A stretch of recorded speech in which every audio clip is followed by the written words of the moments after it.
Welcome to today's tutorial. We are going to learn how to cut and sew this crop top with bow tie. So if it's something that you would like to learn, please keep watching and let's move over to our cutting table. So it's Faustina here. Welcome to today's tutorial. Let's move over to our drafting table if it's something that you would like to watch.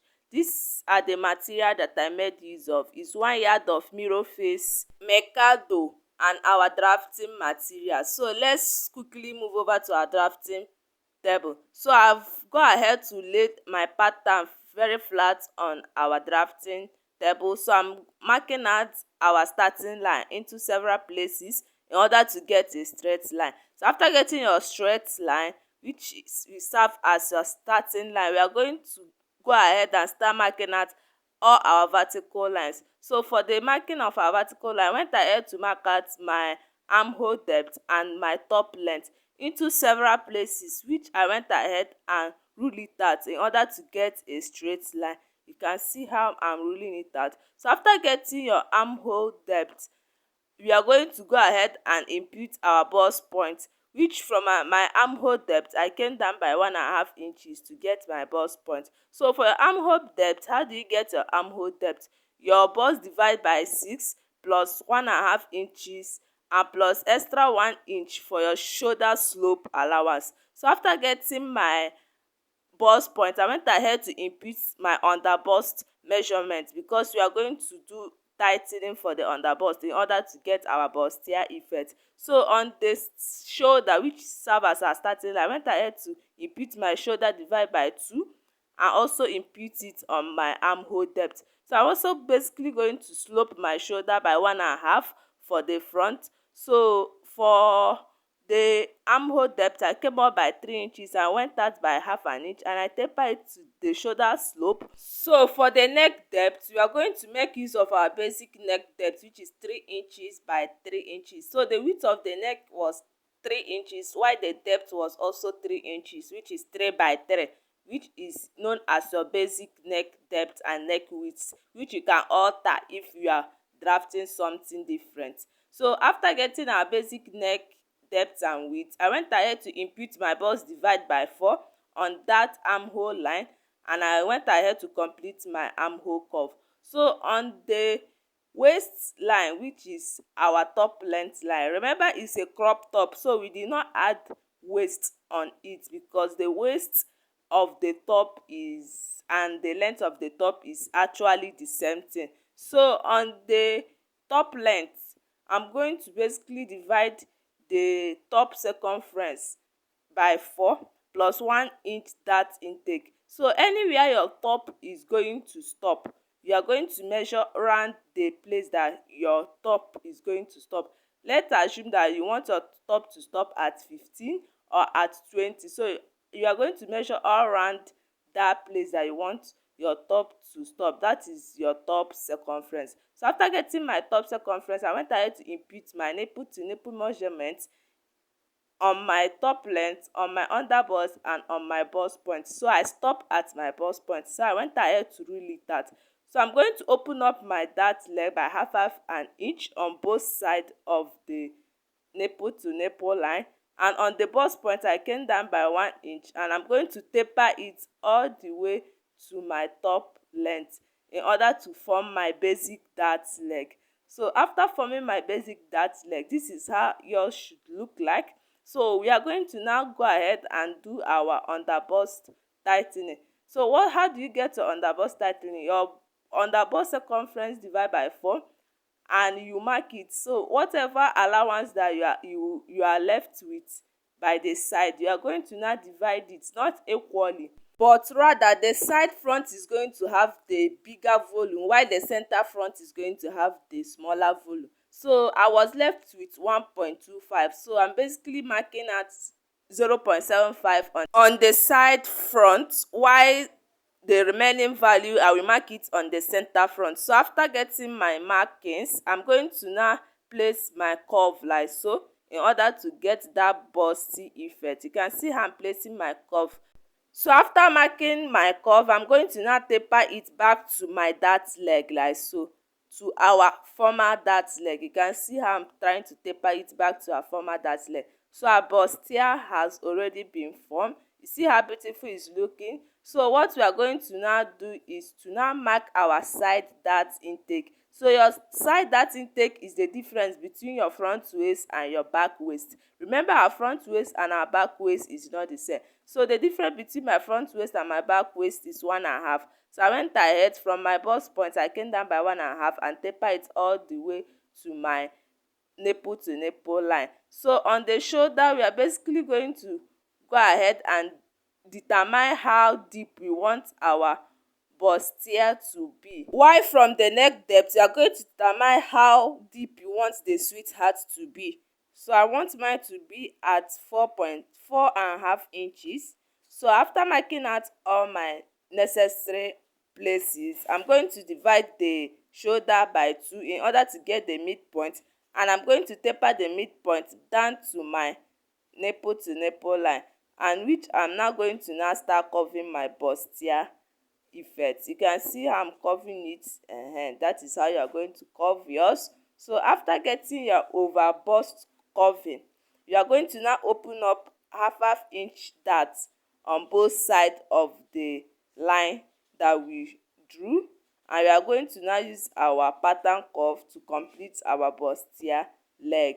You can see what I'm doing there. So I'm now going to also go ahead and now complete my bustier on both sides of our bustier, both the center front and the side front. So I'm going to now go ahead and close the two darts so that I can see if they are matching. So if they are not matching, you can go ahead and now redraw that your overbust curving line. So you can see me redrawing mine. So after getting the perfect drawing, our front pattern is basically ready, and we are going to now go ahead and start drafting the back pattern. So this is how you draft out your bustier blouse, both off shoulder and any kind of bustier. So after drafting it out, I will go ahead and label it, and after which we now start drafting the back part. So let's move over to the back part and now draft it out. So for the back, I'm also going to mark out our starting line.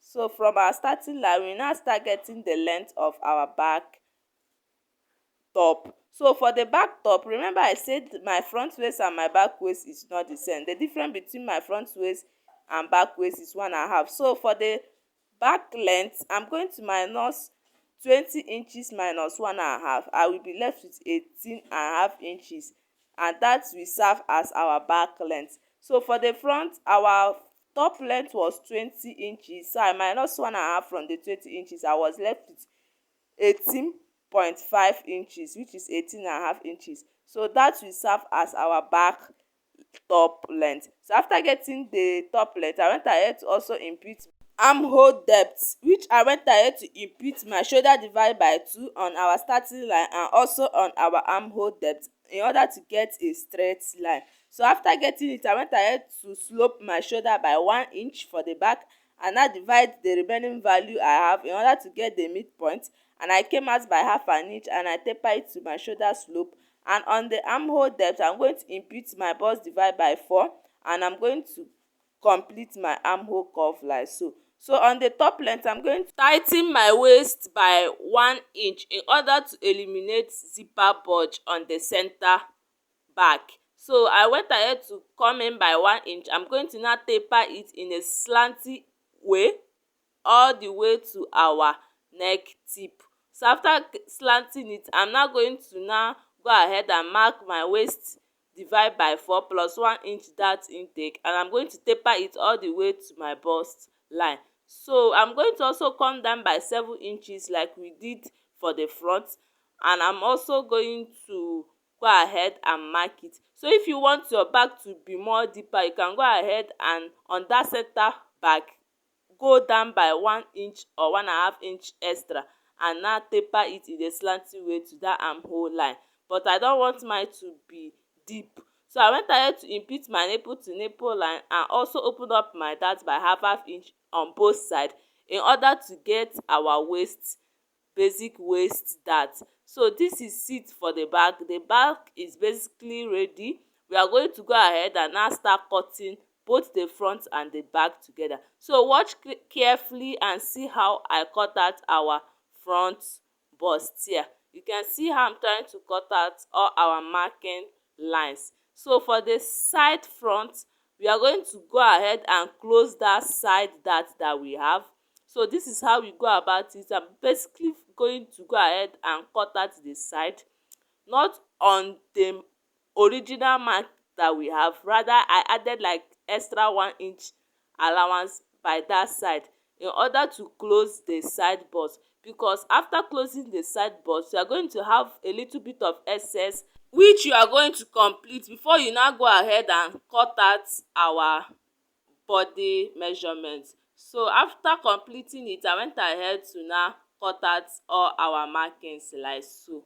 So this is how you go about the front pattern. So this is the front, this is the center front, and the center front is going to be cut on fold, while this is the side front. So I'm going to keep it aside and now start cutting the back. So for the back, I'm now going to cut out that slanty center back. We are not going to make use of that other place I'm cutting. So our center back, our new center back is slanted, and I'm going to go ahead and cut out other places. So our patterns are ready. We are going to go ahead and now transfer it to our fabric. So I'm going to go ahead and transfer it off camera, after which I'm going to now show you how I added all the necessary allowances that we need. So I've gone ahead to transfer it to our fabric, and this is it. So for the center front is on fold, while for the busty area I added half inches, and for our top length I added 1 inch for our top hemming. While for the lining, I also cut out the same thing for the lining, but the difference between the lining and the top and our main fabric is just that the lining is shorter than our main fabric by 1 inch. So we are going to use that lining to tuck in or to hem our top length. So for the side, I added 1.5 inches seam allowance, which is also known as our sewing allowance, by the side. So I did the same thing on the center front. I added half inch on the busty area. So for the back, I added 1.5 inch seam allowance, and for the zipper side I added 1 inch zipper allowance. On the upper side I added half inch, on the armhole side I added half inch as well, and on the hem part I added 1 inch. So I've gone ahead to cut out our stripe. So the length of our stripe is 15 inches. Remember that we came down by 7 inches on both the front and the back. So 7 plus 7 is 14 plus 1 inch sewing allowance, which is making it 15. So I also went ahead to cut out lining the same way I cut out the back lining, but the lining is 1 inch shorter than our main fabric. So we are now going to start joining the busty area. So for the bustier area, I'm going to place one side of the busty area, the front facing each other. I'm going to go ahead and start pinning it down from the down part all the way to the upper part. You can see what I'm trying to do.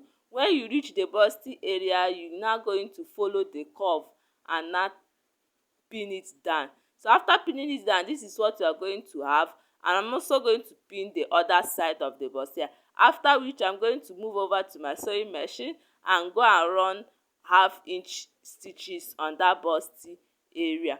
So this is it. I'm going to go ahead and run half inch from the down part all the way to the upper part of the bustier on both sides. And I'm going to also do the same thing to the lining part. I'm going to also arrange it the same way I arranged the front part. So for the back, I'm going to go ahead and hold our darts by half inch on the two side of our back, and also do the same thing to the lining. So I quickly move over to my sewing machine and go and sew it and come and show you. So I've gone ahead to sew it. I also iron press the seams, and so I also notch the underbust in order to ease it up. I put a notch on it. So we are now going to start infusing our already made cup on our blouse. So I went ahead to notch the center of our cup, and I'm placing it directly on our underbust line, and I'm going to use my pin to hold it down. So while pinning, you arrange your bustier and your cup very well before you pin. So after pinning, we are going to tack in the cup on the already sewn allowance that we have on that busty area. So I'm trying to pin down my cup very fine, and like I said, you can see how I shifted the allowance by the side. So after tacking, I'm going to go ahead and tack it small on that already sewn allowance that we have. So for the stripe, I have gone ahead to turn it to the right side. So this is how we are going to fix our stripe. On that our busty line, I'm going to now place my stripe and now pin it down with my office pin on both sides. After which, we are going to use our lining to now turn it all round in order to give it a neat finishing. So I'm going to place my lining on top. I'm going to sew half an inch from the armhole to the other armhole, and by the side, and also by the hem part of our beautiful crop top. And for the back also, I've gone ahead to hold the dart like I said earlier by half inch, and I also do the same thing to the lining part. I'm basically going to also use this lining to turn the back part in order to give it a neat finishing. From the armhole, I'm going to sew half inch all the way to the top, the zipper area, the side, and also the hem part. So this is how we are going to sew it, and I'm basically going to go ahead and sew it and come and show you the outcome. So I've gone ahead to tack in my cup to my blouse. You can see how I did it.